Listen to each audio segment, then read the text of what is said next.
maybe you should just give me the steak.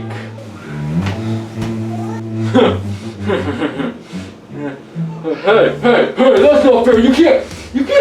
Can and will. I know who you are! Hey, you can't! Hey, that's not! Hey! Hi, I'm Caleb, and you're watching Nebraska Farm Boy. So glad you could make it out.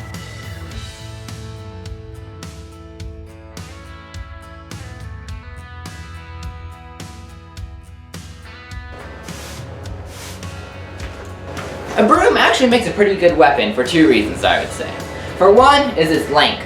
That extra foot can mean the difference of life and death if you're attacked by, say, an edge weapon or an impact weapon or something like that. The second reason, which I would say is almost more important, is because it's so accessible. I mean, people still do use brooms, right? You have your door kicked down and you're in your kitchen. Let's just say your kitchen is right by your door. And your gun is in your bedroom upstairs. Yeah, you have a gun, but it's not where you need it. And you have a broom in the closet right there. And knowing how to use it can mean the difference of being able to get to that gun and make it out alive, obviously. Now, like everything, there's a right way and a wrong way to defend yourself from a broom. Now, what a lot of people are going to want to do is take the broom and whack their attacker. Okay, I'll try not to whack the camera. Anyways, they're going to try to whack their attacker with that, and that's just not the most effective way to use a broom. Now, what a lot of stick fighters are going to do is they're going to come around and swinging this around and they're going to drop. Okay, there are some good stick fighters out there.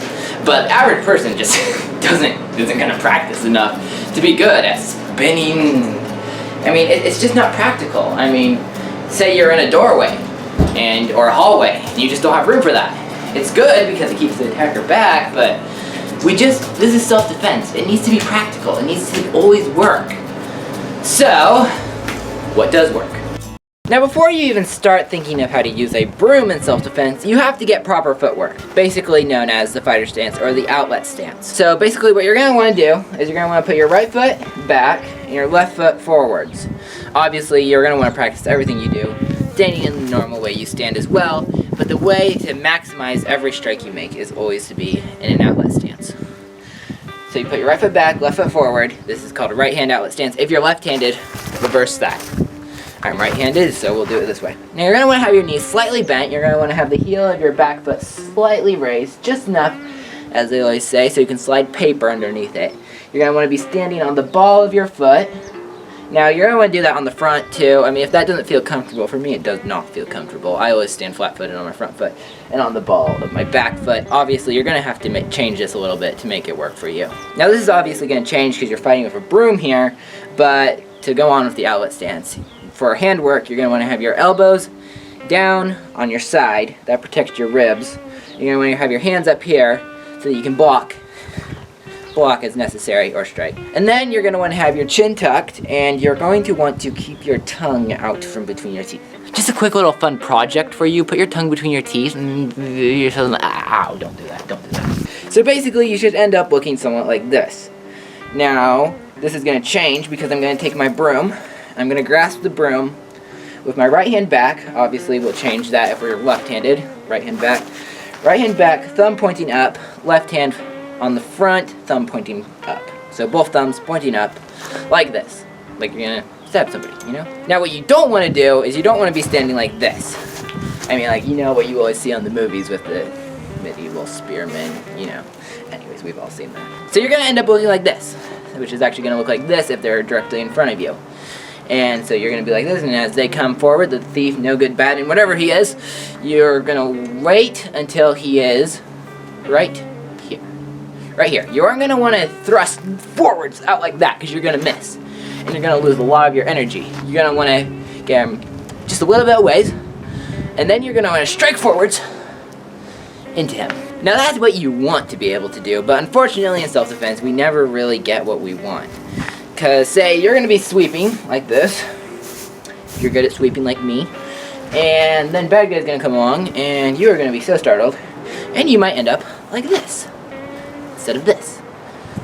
And this is actually not a bad place to be, because you can take it back, you can drive that forward, and all these little, I'm straws, broom straws, whatever you want to call them, they're going to separate, and they're just going, and if you get that into your attacker's face, it's going to go into his eyes, his nose, his mouth. I don't have to tell you that that's going to be painful. Just a quick block. I mean, if you're like really surprised and somebody's like right here all of a sudden, it's actually not such a bad idea to come up and just block. Now the other way you can use a broom is striking. Sort of that thing, okay? It kind of works. A broom is just a little bit light to be used for striking, especially these modern day cheap hollow handle brooms. So basically you're going to want to hold it the same way. You're going to want to strike. A quick strike, and then be ready to follow up, because you're going to have to. You can do it this way. Strike, land it on that plastic piece, break your broom handle off. Okay, whatever. It is self-defense.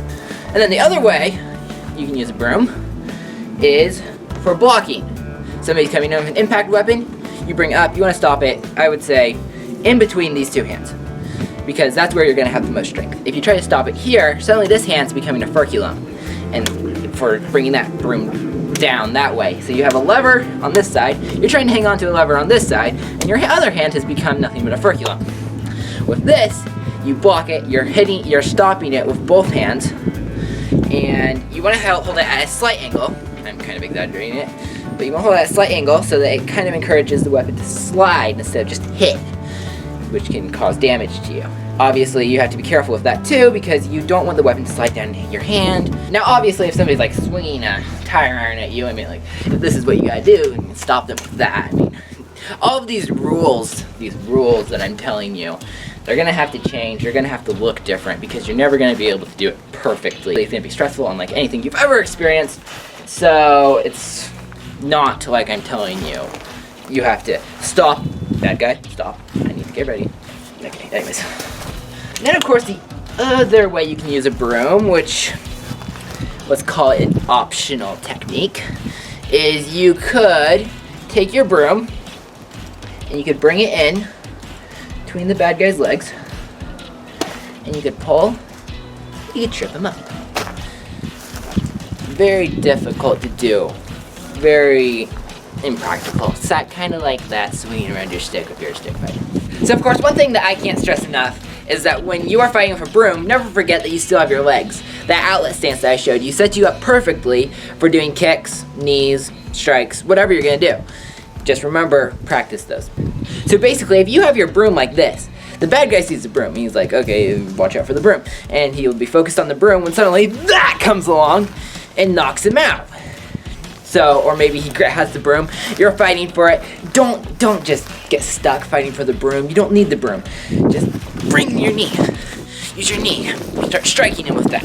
You have a captive audience, so to speak. So there you have it. Broom fighting 101. Not gonna impress your friends, not gonna make you look that cool, but hey, it could save your life someday.